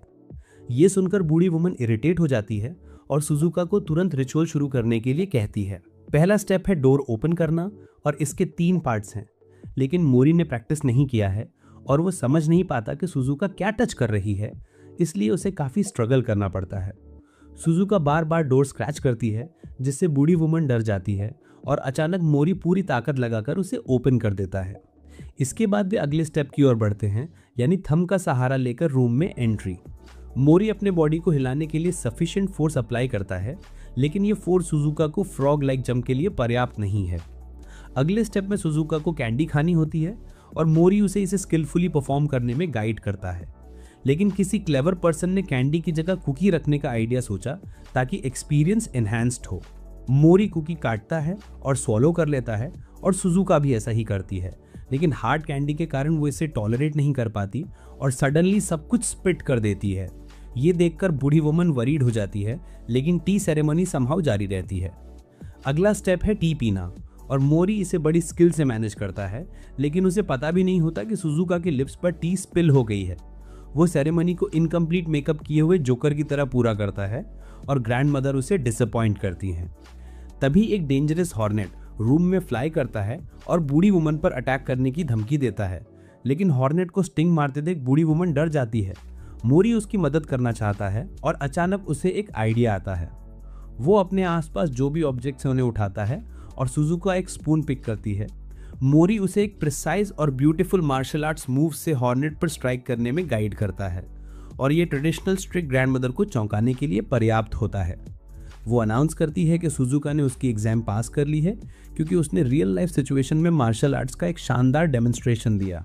अगले मंथ कान अपना रेंट नहीं दे पा रहा है क्योंकि उसने अपना सारा अलाउंस बेकार की चीज़ों पर वेस्ट कर दिया है और वो मोरी से फ्री में रहने की रिक्वेस्ट करता है। हालांकि मोरी मना कर देता है और कहता है कि वो अपने बॉडी से रेंट पे करे। कान नर्वस हो जाता है क्योंकि उसे लगता है कि मोरी चाहती है कि वो उसका बॉटम बने, लेकिन मोरी उसे एक पार्ट टाइम जॉब का एप्लीकेशन थमा देता है जिसमें एक एथलेटिक टीनेजर को हीरो का कॉस्प्ले करना होता है।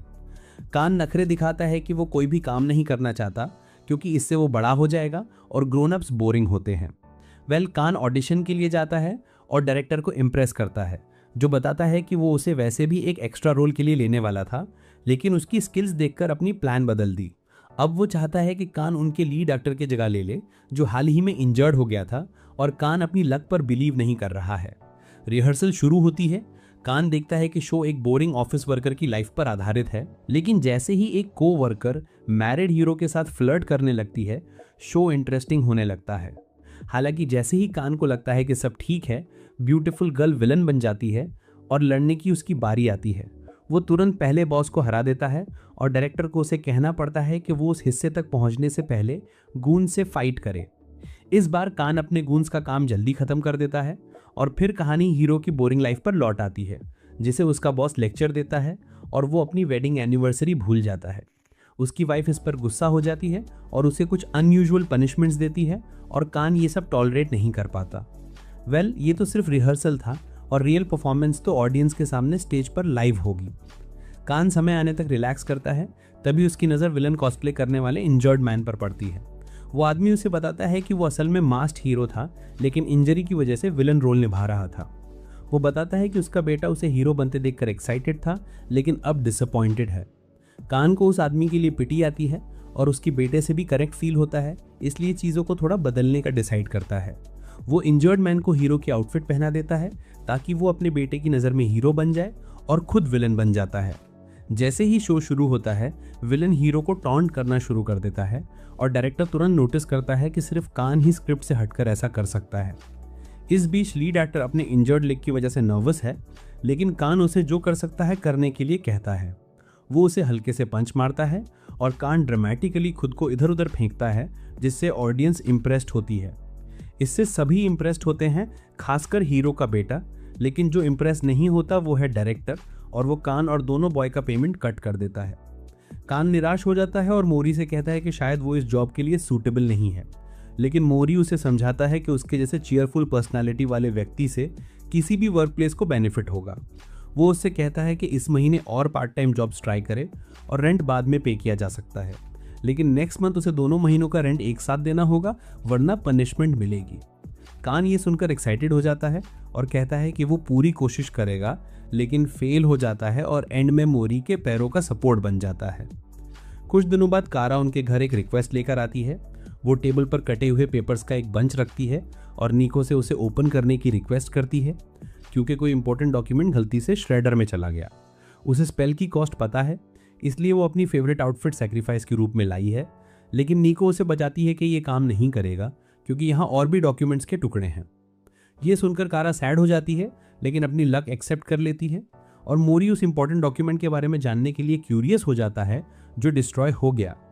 कारा रिप्लाई करती है कि ये उसकी लेट मदर का लेटर था और जिसने उसे श्रेडर में डाला वो असल में उसके फादर थे। आज सुबह उसने अपने फादर को अपनी मदर के नाम एक लेटर पढ़ते हुए पाया जो उन्होंने अपनी डेथ से पहले लिखा था। हालांकि जब कारा ने उनसे लेटर दिखाने के लिए कहा तो उन्होंने उसे फाड़ दिया ताकि वह उसे न पढ़ सके।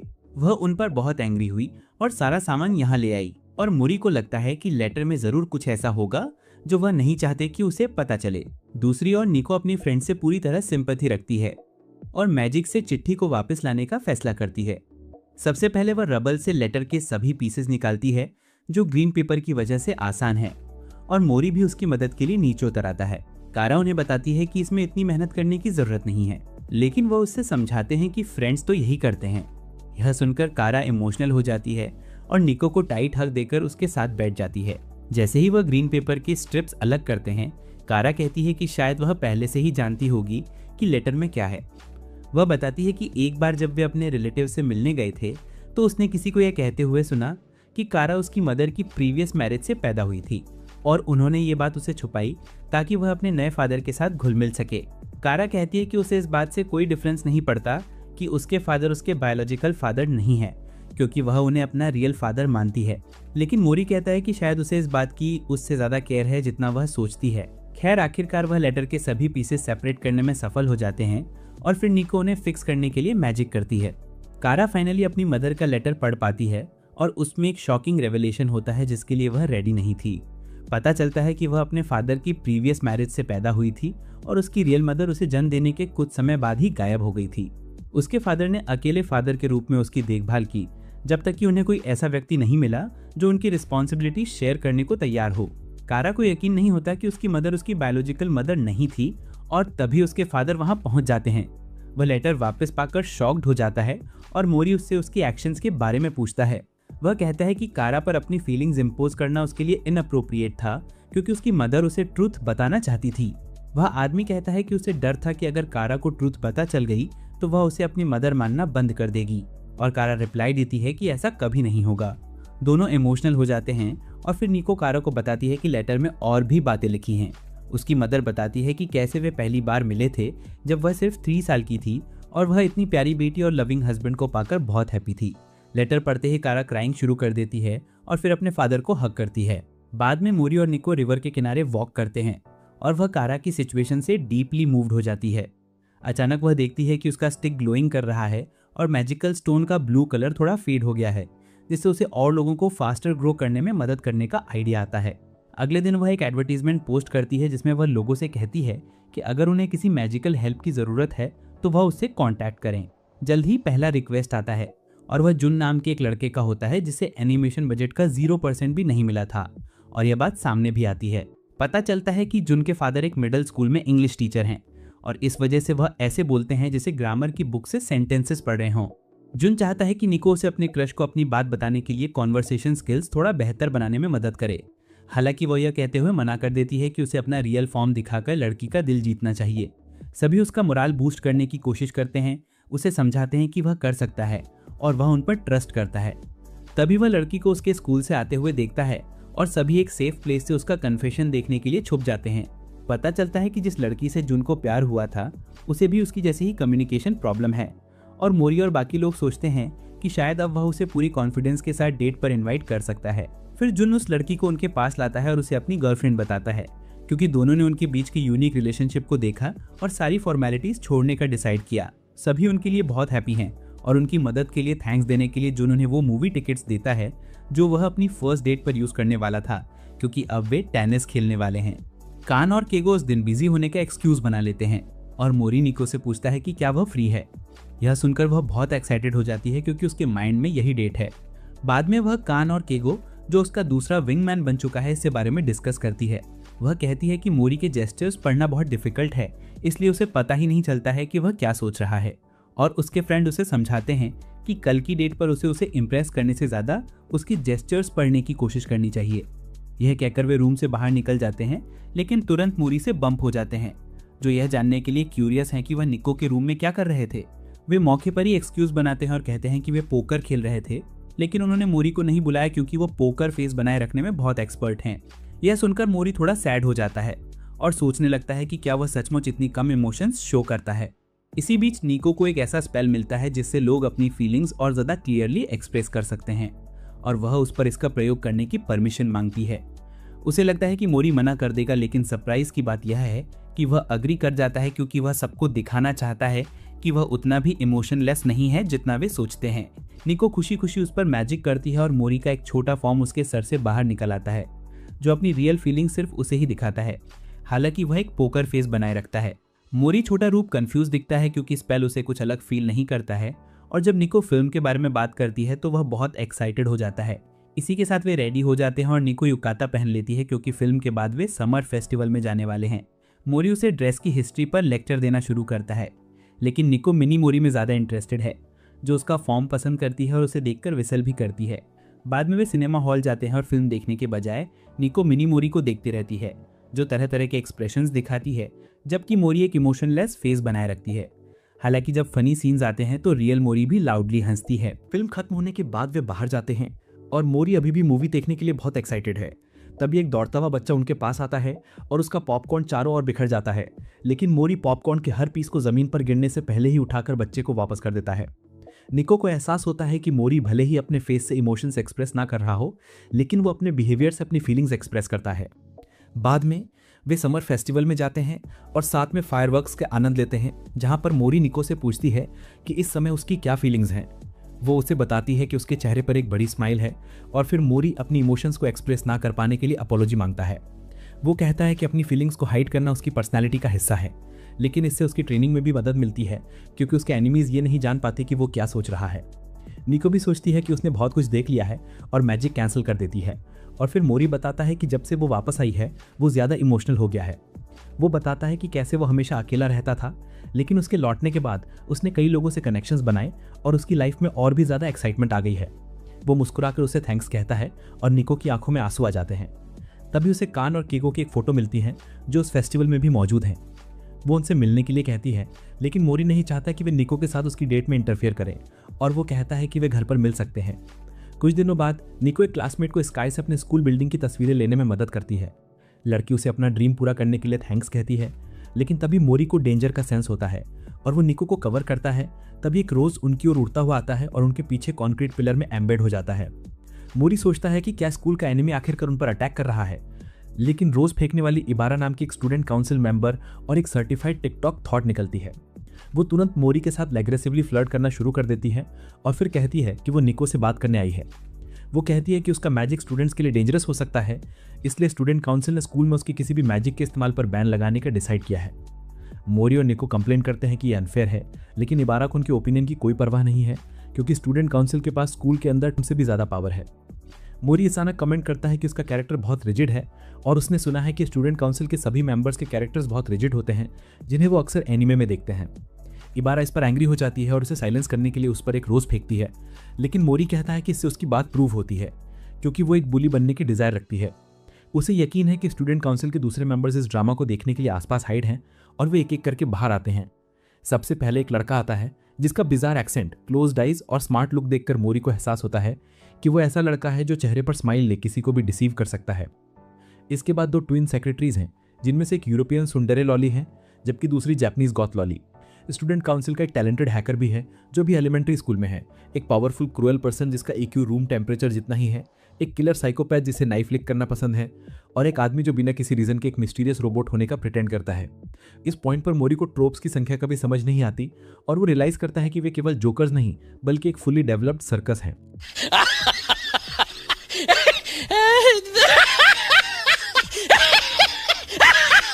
वो कहता है कि उनके जैसे फेल लोग कोई रूल्स इन्फोर्स नहीं कर सकते और निको को ले जाता है, लेकिन इससे स्टूडेंट काउंसिल एंग्री हो जाती है और उस पर अटैक कर देती है।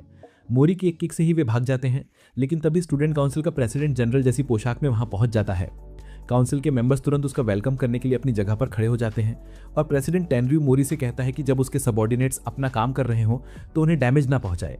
जैसे ही टेनरयू अपना इंट्रोडक्शन देता है, मोरी को पता चलता है कि वो सुजुका का बड़ा भाई है और वो पूछता है कि वो मैजिक पर बैन लगाने की कोशिश क्यों कर रहा है जबकि उसकी सिस्टर ने भी उनकी हेल्प ली थी। टेनरयू काम और कैरिज्मेटिक होने का प्रिटेंड करता है, लेकिन एंड में वो बताता है कि स्टूडेंट काउंसिल के मेंबर्स निको से जेलस हैं क्योंकि वो भी स्टूडेंट्स की हेल्प करना चाहते हैं और पॉपुलर होना चाहते हैं, लेकिन वो उनसे पहले ही सबकी हेल्प कर रही है। इस पॉइंट पर स्टूडेंट काउंसिल की हर एक्टिविटी मोरी को गुस्से में भर देती है, लेकिन उसे लगता है कि टेनरयू लॉजिकली सोच सकता है। वो उसे अपने डिसीजन पर रीथिंक करने के लिए कहता है और टेनरयू से बैन हटाने का एक चांस देने का डिसाइड करता है, लेकिन इसके लिए उसे मोरी को स्टूडेंट काउंसिल में ज्वाइन करना होगा क्योंकि उन्हें अपने बीच एक काम और ओबीडियंट वॉरियर की कमी खल रही है। मोरी इस बात से नाराज हो जाता है और उस क्रेजी क्राउड से बचने के लिए निको के साथ भाग जाता है। बाद में वे कान और केको को रूफटॉप पर मिलने के लिए बुलाते हैं क्योंकि स्टूडेंट काउंसिल के क्लॉज से कोई और जगह सेफ नहीं है। कान मोरी से भागने के बजाय स्टूडेंट काउंसिल में ज्वाइन करने के लिए कहता है, लेकिन मोरी उसे बताता है कि कोई भी सेंसिबल इंसान उन क्रेजी लोगों में शामिल नहीं होगा। इससे केको को याद आता है कि स्कूल के यूट्यूब चैनल पर स्टूडेंट काउंसिल का इंट्रोडक्शन देने वाला एक वीडियो था और वो उसे प्ले करने का डिसाइड करता है। वीडियो स्टार वॉर्स के फॉर्मेट में शुरू होता है और फिर क्विकली नॉर्मल हो जाता है। हालांकि सभी मेंबर्स बिजार हैं और कान और केको भी उनके एंटिक्स बर्दाश्त नहीं कर सकते। वहाँ एक लौते सेंसिबल व्यक्ति टेनरयू है और जैसे ही वो आते हैं रूम का एटमॉस्फेयर चेंज हो जाता है।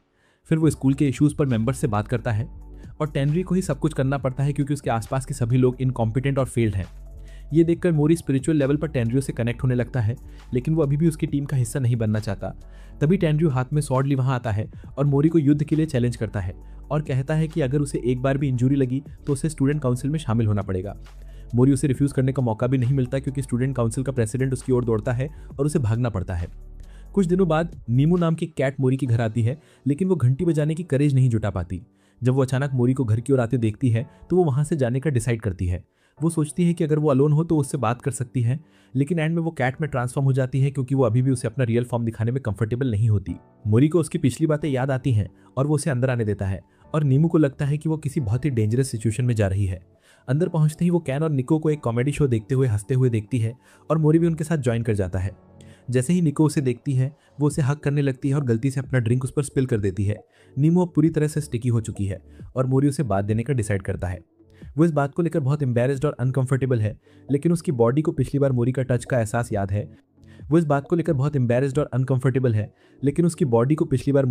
एहसास याद है।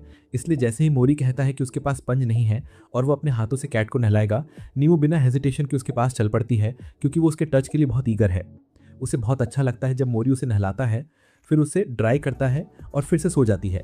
वो जल्दी ही जाग जाती है और पैनिक करती है, ये सोचकर कि मोरी ने अब उसका रियल फॉर्म देख लिया होगा, लेकिन पता चलता है कि वो कॉमेडी शो देखने में बिजी था कि उसे अपनी गोद में एक टीनेजर के वेट का एहसास ही नहीं हुआ। नीमू जल्दी से घर से बाहर निकलती है, अपनी डिजायर्स के आगे सकम कर देती है और उन्हें पूरा करने की करेज नहीं जुटा पाती।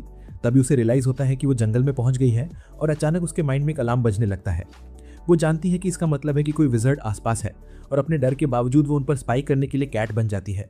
उसे जंगल के बीचों बीच एक डेजर्टेड हाउस मिलता है जहां एक स्कैरी मर्सनरी एक ओल्ड और इंटिमिडेटिंग विजर्ड से बात कर रहा है और वे निको का किडनैप करने की प्लानिंग कर रहे हैं। ये सुनकर नीमू घबरा जाती है और मोरी के घर की ओर दौड़कर उसे विजर्ड के बारे में वार्निंग देती है। वो अपनी चिंता के कारण अपना प्लान पूरा नहीं कर पाती और अगले दिन जब मोरी, निको और केन स्कूल से लौट रहे होते हैं तो रेन शुरू हो जाती है। केन स्कूल के आसपास किसी भी थ्रेट का पता लगाने का डिसाइड करता है क्योंकि वे और मोरी दोनों ही बारिश के दिनों में प्रेडिक्शन के डर से बहुत अलर्ट रहते हैं। वो सोचता है कि अगर वे पूरी तरह से कॉन्फिडेंट भी हो तो भी एनिमी उन पर डायरेक्ट अटैक नहीं करेगा। और तभी नीमू वहां आती है, फाइनली बात करने के लिए रेडी हो गई है। वो खुद को एक विच के रूप में प्रेजेंट करती है और मोरी तुरंत सोचता है कि वो एनिमी है। दूसरी ओर कागो एक टफ सिचुएशन में फंस गया है। एक लोकल बुली उसे बुरी तरह पीट रहा है सिर्फ इसलिए क्योंकि वो उसके रेयर स्नीकर्स चाहता है। उसी वक्त कागो को याद आता है मिडिल स्कूल का वही लड़का जो पहले ऐसा नहीं था, मगर अब वो उसे ड्रॉप्स नाम की एक मिस्टीरियस कैंडी दिखाता है जो इंसान को पावरफुल बना सकती है और उसकी डर या हेजिटेशन मिटा देती है। वो पूछता है, ट्राई करना चाहता है, पर कागो साफ मना कर देता है।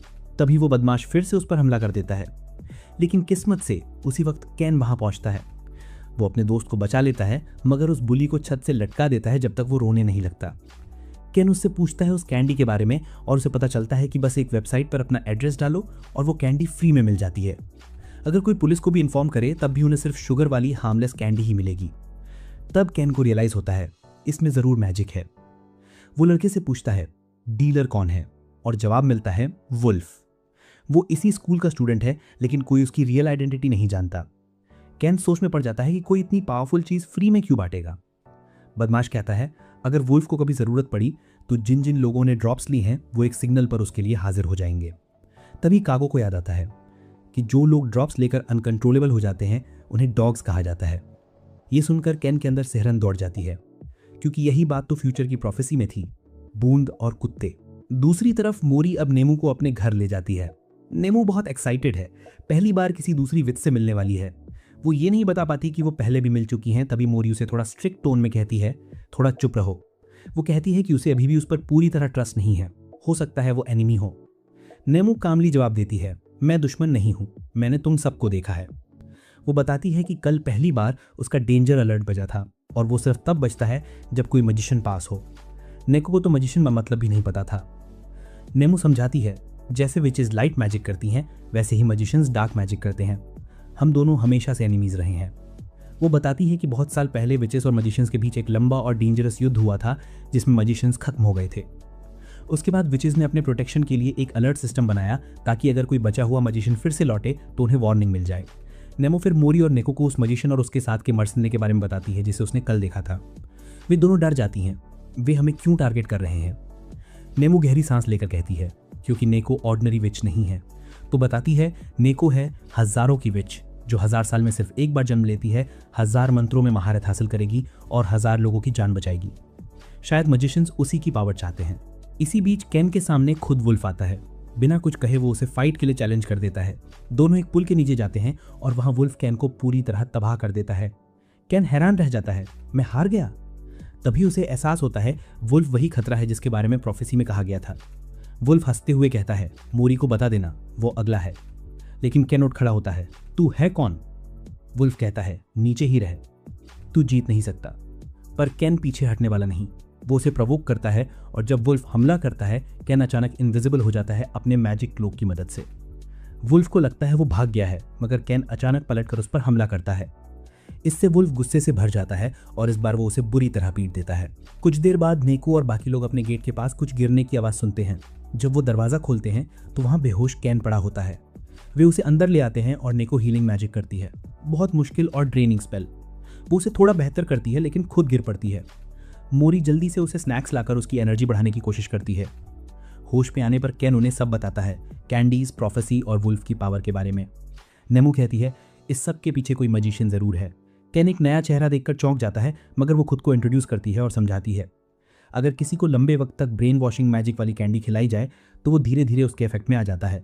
उसका मानना है कि वुल्फ पहला इंसान था जो सीधे उस मजिशियन के इन्फ्लुएंस में आया, इसलिए वो इतना पावरफुल है और शायद अब वो ब्रेन वॉश ह्यूमंस की आर्मी लीड कर रहा है नेको पर अटैक करने के लिए। अब मोरी समझ चुकी है कि आगे क्या करना है। वो नेमो से कहती है उस मजिशियन की हट फिर से ढूंढो। वो कैन को आराम करने को कहती है और नेको को उसके साथ स्कूल भेजती है ताकि वो सेफ रहे। नेमो नोटिस करती है कि इस पूरे कियोस में भी मोरी बहुत काम है।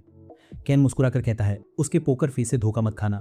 अगले दिन मोरी स्कूल के कुछ ड्रगीज को पकड़ के धमकाती है वुल्फ कहाँ है। पहला लड़का कुछ नहीं बताता। दूसरे का पीछा करते वक्त नेको उसकी मदद के लिए ग्राउंड स्लिपरी बना देती है, पर खुद और मोरी ही स्लिपर जाते हैं। वो लड़का आइस स्केटिंग जानता है और आसानी से भाग निकलता है। तभी कागो आता है जो खुद स्किल्ड आइस स्केटर है और वो उस लड़के को पकड़ लेता है। मोरी इंटरोगेशन करती है और पता चलता है वुल्फ डर के जरिए अपना एम्पायर चलाता है। वो लड़का वुल्फ का एक रफ स्केच बनाता है और बताता है कि उसने एक बार कहा था जल्द ही मैं सारे डॉग्स को बुलाऊंगा। मोरी कागो को थैंक यू करती है लेकिन वॉर्न भी करती है अब इस मामले से दूर रहो, ये डेंजरस है। लेकिन कागो चुप नहीं बैठता। वो खुद वॉल्फ से कांटेक्ट करता है और उससे कुछ कैंडीज मंगवाता है ताकि वो उसके बारे में और जानकारी निकाल सके। मोरी और नेको हैरान होकर पूछते हैं तुम हमारे लिए इतना रिस्क क्यों ले रहे हो। कागो मुस्कुराता है मैं पहले एक फिगर स्केटर था, एक्सीडेंट के बाद मेरा कॉन्फिडेंस टूट गया, मैं अकेला पड़ गया, लेकिन तुम लोगों से मिलने के बाद सब कुछ बदल गया। अब मैं तुम्हारा दोस्त हूँ और मैं मदद करना चाहता हूँ। घर लौटते ही नेको खुद को यूजलेस महसूस करने लगती है क्योंकि हर कोई उसकी मदद करने की कोशिश कर रहा है लेकिन वो कुछ भी नहीं कर पा रही। मोरी इमीडिएटली समझ जाता है कि चुड़ैलें किसी पर दुश्मनी से अटैक नहीं कर सकती वरना वे अंधकार की ओर जा सकती हैं, इसलिए ट्रेन्ड विचेस आक्रमण जादू का इस्तेमाल नहीं कर सकती और उन्हें अपनी सेल्फ डिफेंस के लिए पावरफुल स्पीशीज जैसे राक्षस और टेंगू चाहिए होते हैं। वहीं मीमू जंगल में अपनी झोपड़ी नहीं ढूंढ पाती। उसे रियलाइज होता है कि वो जादू से बनाई गई थी और यहाँ इसलिए आई क्योंकि उसने गलती से इस मैजिकल सर्कल को टच कर दिया था जो उसे यहाँ लाया। कुछ ही समय बाद वही मैजिकल सर्कल फिर से उसके सामने आता है और वो देखती है वुल्फ पेड़ों को अपनी नेकेड फिस्ट से गिराकर अपकमिंग बैटल की तैयारी कर रहा है। मैजिशियन उसे शांत रहने को कहता है क्योंकि मिशन आज रात ही कंप्लीट होना है। मीमू पैनिक में भर जाती है और मोरी को वार्निंग देने दौड़ती है, लेकिन मैजिशियन उसे ट्रैप कर लेता है। उसे पता चलता है कि मीमू असल में एक विच है जो कैट में ट्रांसफॉर्म हुई थी और वो उसे मारने की कोशिश करता है। मीमू डर जाती है लेकिन तभी वुल्फ उसे उठा लेता है। वुल्फ डिसाइड करता है कि वो उसे बचाएगा क्योंकि उसे कैट्स बहुत पसंद है। मैजिशियन कहता है कि वुल्फ अपनी मिस्चीवियस साइड के लिए जाना जाता है। जैसे ही मीमू समझने की कोशिश करती है मैजिशियन उसे एक पोशन खिला देता है जिससे वो सो जाती है और नॉर्मल फॉर्म में आती है ताकि वो उनके प्लान्स में इंटरफेयर ना करे। फिर वो वुल्फ से कहती है कि जब तक वो मोरी से लड़ता है वो डॉग्स को नेको के पीछे भेज देगा और वो इस बात से एक्साइटेड हो जाती है। दूसरी ओर मोरी और बाकी लोग भी उनके प्लान को ट्रैक कर लेते हैं। कैन मोरी को अलर्ट करता है कि वुल्फ का मुकाबला टफ होगा। मोरी नेको से कहता है कि वो उसके साथ आए क्योंकि टीम वर्क से ही जीत संभव है। नेको खुशी खुशी अग्री कर जाती है। फिर मोरी कैन को इंस्ट्रक्ट करता है कि वो मैजिशियन को ढूंढे और बीच में अटैक करे ताकि उसके कंट्रोल में रहने वाले सारे लड़के फ्री हो जाएं। तभी कागो दौड़ता हुआ आता है क्योंकि उसे वुल्फ का बुलावा मिला था। डॉग्स को एक बड़े मिशन के लिए पार्क में इकट्ठा करना था। गैंग उसका पीछा करते हुए पार्क पहुंचती है जहां कुछ ड्रंक लड़के उनका सामना करने के लिए वेट कर रहे हैं। कागो अचानक अपने शूज का लेस बांधता है और सबको आगे बढ़ने को कहता है। जैसे ही वे आगे बढ़ते हैं मोरी एक मैजिकल सर्कल पर कदम रख देता है और टेलीपोर्ट हो जाता है। कागो उसका पीछा करता है और जब तक नेको और टैन वापस आते हैं मोरी कंप्लीटली वैनिश हो चुका होता है। मोरी खुद को मैजिशियन की झोपड़ी के सामने पाता है और कागो उसे धन्यवाद देता है कि उसने इतना भरोसा किया कि मोरी अपनी अलर्टनेस कम कर सके। मोरी कहता है इसका मतलब क्या है। कागो बताता है कि विच ने पहले उससे कांटेक्ट किया था और उसे फेमिलियर बनने का प्रस्ताव दिया था। इसके बदले में वो उसकी पुरानी इंजरी हील कर सकती थी जिसकी वजह से उसने स्केटिंग छोड़ दी थी। मोरी को डिसबिलीफ होता है कि वो भी फेमिलियर फैमिली से है। कागो बताता है कि वो वेयरवुल्फ फैमिली से है और जैसे ही वे क्रेसेंट शेप्ड ऑब्जेक्ट देखते हैं वे अपनी इच्छा से ट्रांसफॉर्म हो सकते हैं। फिर वो अपना आर्म बैंड देखता है और ट्रांसफॉर्म हो जाता है। वो कहता है जैसे मॉन्स्टर्स के हॉर्न्स और टेंगू के विंग्स उड़ गए वैसे ही वेयरवुल्फ्स बस स्ट्रॉन्गर होते हैं, पर्सनालिटी चेंज होती है। ठीक वैसे ही जैसे कागो वुल्फ में बदल गया। मोरी पूरी कंफ्यूजन में है और तभी कागो उस पर अटैक करना शुरू कर देता है। हालांकि मल्टीपल अटैक्स के बाद भी मोरी अनहार्म्ड रहता है। वो कागो से कहता है कि ये केन को डिफीट करने के लिए इनफ है, लेकिन ये अलग फील देता है। फिर वो केन के स्टमक में पंच मारता है जिससे वो बेहोश हो जाता है। दूसरी ओर मीमू ओरिजिनल वर्ल्ड में एक बेंच पर जागती है और उसे मैसेज मिलता है कि बाकी की गैंग मैजिशियन का सामना करने पार्क में जा चुकी है। इस बीच मेको पागल लड़कों की क्राउड देखकर टेंस हो जाती है और उसका अलर्ट ट्रिगर हो जाता है। केन मोरी और कागो को फोन करने की कोशिश करता है लेकिन वो आंसर नहीं करते, तो मेको खुद ही क्राउड से निपटने का प्लान बनाती है। वो वरीड है कि केन अकेले लड़ नहीं पाएगा, खासकर घायल होने के बावजूद, लेकिन वो कहती है हम कुछ तो करेंगे। मेको डिसाइड करती है कि उन्हें विजिबिलिटी स्पेल लगाना होगा और वे क्राउड में घुसकर रियल मैजिशियन को ढूंढने की कोशिश करते हैं, लेकिन मैजिशियन उन्हें स्पेल यूज करते हुए डिटेक्ट कर लेती है और अपने मिनियंस को अटैक करने के लिए भेज देती है। केन और मेको तुरंत रिट्रीट करते हैं। केन रेडी हो जाता है फाइट के लिए, लेकिन मेको एक रिस्की लेकिन ज़्यादा इफेक्टिव प्लान सोचती है। वो केन को अपनी स्ट्रैटेजी फॉलो करने के लिए कन्विंस करती है और फिर एयर से क्राउड के ऊपर से उन्हें पीछा करने पर मजबूर कर देती है। हालांकि ये सिर्फ मैजिशियन का पता लगाने के लिए था, जो अभी भी इनविजिबल है और हमला कर सकता है। मैजिशियन रियलाइज करती है और अपने मिनियंस को कैन पर भेजती है, लेकिन पता चलता है कि मेको ने उसका क्लोन क्रिएट कर लिया है। उसका दूसरा क्लोन पीछे से अटैक करके मैजिशियन को अनकॉन्शियस कर देता है। मैजिशियन विशालकाय होती है, लेकिन ये सच नहीं है कि वही मास्टरमाइंड है। असल मैजिशियन एक छोटी ओल्ड लेडी होती है जो एक टाइनी लग्जूरियस स्पॉट में उड़ रही होती है। गैंग शॉक्ड है कि यही वही पर्सन है जिसके बारे में वे वरीड थे। केन का एक स्लैप उस पर पड़ा और वो बेहोश हो जाती है। फिर केन उसे पकड़कर पेड़ से बांध देता है क्वेश्चनिंग मोड में। ओल्ड लेडी कहती है कि जब उसने अपनी मैजिकल पावर्स डिस्कवर की थी, वो बस एक लिटिल गर्ल थी। सेल्फ थॉट होने की वजह से वो मैजिशियन बन गई। वो बस खुश रहना चाहती थी, लेकिन ओल्ड मैजिशियन बनने के बाद भी ऐसा नहीं कर पा रही थी। तभी एक मिस्टीरियस पर्सन आया और कहा कि अगर वो सैक्रिफाइस देगी तो उसकी हिडन पावर अवेकन हो जाएगी। उसने अपनी शेप को त्याग दिया और निको और कैन उसे साइन करने से पहले रूल्स एंड कंडीशंस केयरफुली पढ़ने को कहते हैं। अब गैंग रियलाइज कर लेती है कि ये असली मास्टरमाइंड नहीं है और वे पूछते हैं उसके बॉस के बारे में। मैजिशियन कुछ भी रिवील नहीं करती और कैन उसे प्रोवोक करता है फिंगर्स मूव करते हुए इंट्रोगेशन मोड में। तभी नीमू वहां पहुंचती है और जल्दी से निको और कैन को बताती है कि उसे जादूगर के रियल फॉर्म के बारे में सब पता चल गया था, लेकिन सच्चाई बताने से पहले ही वो पकड़ी गई। वो मोरी के बारे में पूछती है और उसे पता चलता है कि वो कागो के साथ गायब हो गया था। बस इतना सुनना था कि नीमू सब कनेक्ट कर लेती है। उसे समझ आता है कि कागो ही वो वुल्फ नाम का वियोवुल्फ है और इस वक्त वो और मोरी आमने सामने हैं। ये सुनकर सबके होश उड़ जाते हैं। तभी नीमू जादूगर से कहती है कि वो उन्हें तुरंत वहां ले जाए जहां दोनों अभी लड़ रहे हैं। उधर मोरी को एहसास होता है कि कागो वाकई उतनी पावरफुल है जितना वो। अपने शार्प क्लॉस और तेज इंस्टिंक्ट्स के साथ वो उसकी हर चाल पढ़ रहा है। मोरी थोड़ा कैजुअली बात छेड़ देता है, बस उसका ध्यान भटकाने के लिए, और कहता है मुझे तो लगा था कि वियरवुल्फ सब एक्सटिंक्ट हो चुके हैं। कागो थोड़ा हंसते हुए कहता है कि उसे ये पावर्स अपने पिता से मिली हैं और वो कई जनरेशंस में पहला इंसान है जिसने अपनी वियरवुल्फ शक्ति को अवेकन किया है। मोरी पूछता है और तेरे इस फॉर्म का तेरे असली रूप से क्या कनेक्शन है? तो वुल्फ जवाब देता है कि वो दोनों अलग अलग एग्जिस्ट करते हैं। वो कागो की सारी यादें देख सकता है पर अपनी कोई याद नहीं रखता। असल में कागो ने ही उस विच के साथ डील की थी, लेकिन सारा डर्टी वर्क ये वुल्फ करता है। मोरी गुस्से से पूछता है तो क्या मैं तेरे लिए बस एक पॉन था? क्या हमारी दोस्ती भी झूठ थी? कागो कोई जवाब नहीं देता, बस ग्राउल करता है और मोरी पर टूट पड़ता है। फेस टू फेस फाइट में मैं नहीं हारूंगा, वो गरजता है। मोरी शांत लहजे में कहता है मैं अकेला नहीं हूं। और तभी अचानक कागो स्लाइम जेल में फंस जाता है, जो मिको ने पीछे से स्पेल डालकर एक्टिवेट किया था। मोरी मौका देखकर उस पर जोरदार वार करता है और कहता है तू जीत नहीं सकता क्योंकि मेरे पास दोस्त हैं। लेकिन अब मिको की मैजिक एनर्जी खत्म हो चुकी है। वो अब मोरी का साथ नहीं दे पाती। विच चिल्लाती है अब मौका है कागो, उसे खत्म कर दो।